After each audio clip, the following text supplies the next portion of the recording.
International media ने बहुत interest लिया है इस सारे मामले में, स्पेसिफिकली मुलाकात ना करने देने के मामले में। तो ये जिस अंदाज में इसको हुकूमत ने, उनके वुज़रा ने बिलखुसूस हैंडल किया है, क्या वो सही तरीका था या मज़ीद मौका दिया है पीटीआई को कि वो अपना मौक़िफ़ दुनिया के सामने रखें और उसको तवज्जो भी मिले उनको जवाबन?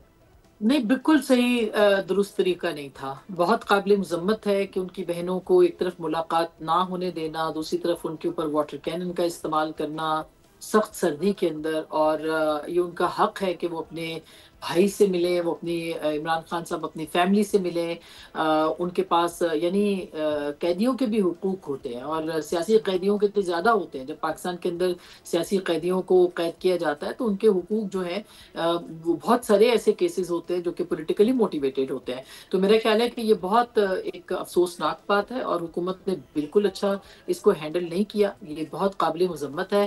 ऊपर से ये कहते हैं कि जब मुलाकात हो तो सियासी गुफ्तगू नहीं होगी। मतलब एक सियासतदान अगर सियासी गुफ्तगू नहीं करेगा तो वो क्या अपना कोई रेसिपी पूछेगा कि आपने हांडी कैसे बनानी है, और आपने जो है वो ये बताएगा कि पाकिस्तान के अंदर जो ये दुनिया की कौन कौन सी हिट फिल्में चल रही हैं। तो मेरा ख्याल है कि बेहद काबिल इतराज़ बात है।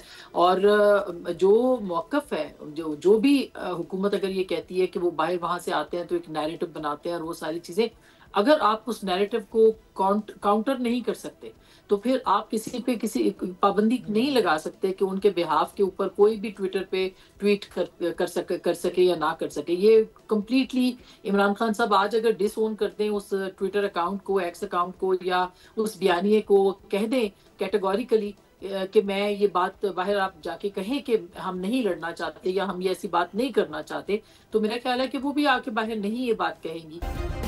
सब्सक्राइब करें और बेल दबाएं ताकि कोई खबर रह न जाए।